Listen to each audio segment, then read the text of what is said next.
Welcome to US Insight. So here's a question for you.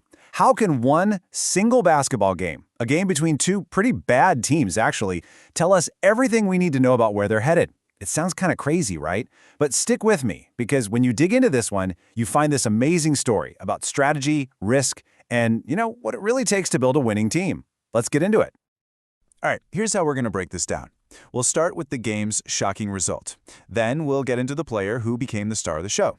After that, we'll look at the big problems his old team has, and then flip over to his new team's, let's just say, interesting strategy. And finally, we'll put it all together to see what it all means. Okay, so let's set the stage. We've got the Portland Trail Blazers playing the New Orleans Pelicans. And honestly, this game was supposed to be a total snooze fest. I mean, on paper, you'd look at this matchup and think you knew exactly how it was going to go. And when I say that, I mean this was not a battle of giants.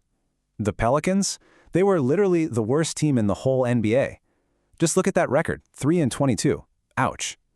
Now, the Blazers weren't exactly setting the world on fire either, but, compared to the Pelicans, they were supposed to be the much, much better team here. So yeah, no surprise here. All the experts, all the betting lines, they were all saying the same thing. Portland's got this. They were favored to win by 5.5 points, which in basketball terms means, yeah, they should win this one without breaking a sweat. But that is not what happened. Not even a little bit.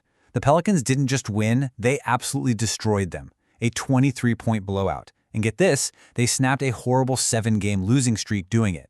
So, what on earth happened? How did Portland fall apart like that, and how did New Orleans pull this off? Well, it all starts with one guy. So the hero of this crazy upset, it wasn't some big-name superstar. Nope. It was a guy who had let's call it a complicated past with the Trailblazers. For him, this wasn't just another night on the court. Oh no, this was personal. So who was it? Who was the one that led this huge upset for the Pelicans? You're probably thinking it's one of their high draft picks, right? Some big-time player? Well, the real answer is way more interesting. And for the Trailblazers, way, way more painful. It was a 23-year-old guard named Bryce McGowens, and he just had the game of his life. A career-high 23 points. He barely missed a shot. And from three-point range, he was perfect. 5 for 5. The dude was absolutely on fire, and he was pretty much the entire reason the Pelicans pulled off this stunner. But here is the kicker. This is the part that's got to sting. The guy who just torched the Blazers used to play for them. Like last season, they had him on their team, and they decided to let him go. I mean, look at this timeline. The Blazers general manager, Joe Cronin, and his team, they sign him 1 year, and then the next, they say, nah, we're good. He signs with a division rival, and then boom, has the best game of his career against the very team that cut him. You just can't write this stuff. It is the absolute nightmare scenario for a front office. So what this game really does is shine a big, bright spotlight on some major problems in Portland. This whole Bryce McGowens thing, it wasn't just a one-off mistake. It's actually a symptom of a much bigger issue with how they built their whole roster. Okay, let's be fair for a second. The Blazers were in a really tough spot.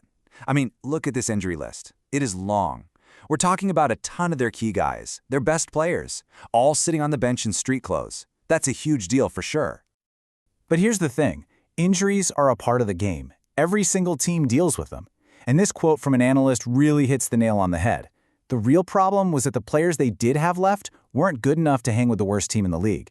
And that points to a bigger problem. It's not just bad luck. It's bad roster construction.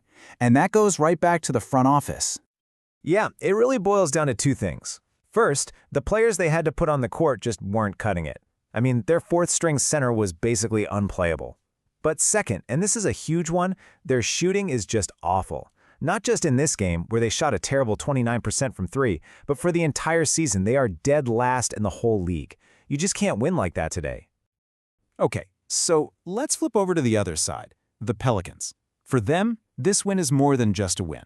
It's a sign that they're doing something right, finding hidden gems. Yeah, their record is awful, but there are these little flashes of hope that show maybe, just maybe, they've got a smart plan. Well, at least for some things. Think about it. When you're one of the worst teams in the league, finding a guy like Bryce McGowens, a young, productive player that you got for practically nothing, that's a massive win. He's been a huge silver lining in what's been, let's be honest, a really tough season for them too. And what makes this move so brilliant is the type of contract he's on. It's called a two-way contract. Basically, it's a super cheap, low-risk deal where a player can split time between the main team and the minor leagues. It's the perfect way to take a chance on a guy you think might have potential without betting the farm. It's just a really, really smart move. But, and this is a big but, not everything the Pelicans front office does is this smart and low risk. See, finding McGowens was a small, savvy win, but they also made another move, a huge, controversial gamble that has a lot of people scratching their heads. And that brings us to their rookie, Derik Queen. Okay, to get why this next part is so wild, you gotta understand two kinds of draft picks. A protected pick. Think of that like having insurance. If your team is really bad and the pick becomes super valuable, you get to keep it. But an unprotected pick? Whoa. That's like handing another team a signed blank check. No matter how good that pick turns out to be, it's theirs. It is a massive, massive gamble.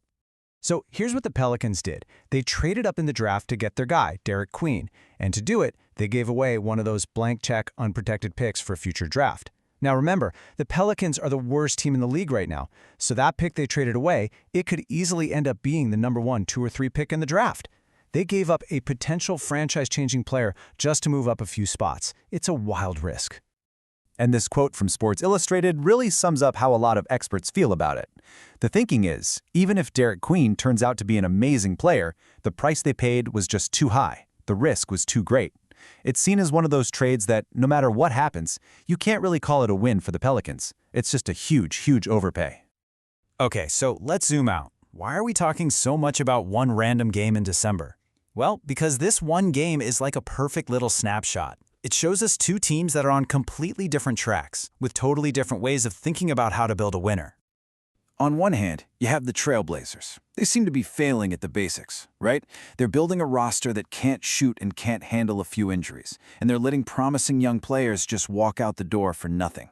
Then you have the Pelicans. They're making these really clever, low-risk finds like McGowens, but at the same time, they're making these giant, high-risk bets that could totally blow up in their faces. Two very different approaches. So it all leads to this final thought. Which path is better? Is it Portland's, kind of safe but maybe flawed approach? Or is it New Orleans' path, this wild mix of smart little moves and absolutely massive gambles? Which team do you think is in a better spot for the long haul? I'd love to know what you think, so drop a comment below. And hey, if you like this breakdown, do us a favor and hit that like button, share it, and subscribe to US Insight. We really appreciate it. Thanks for watching.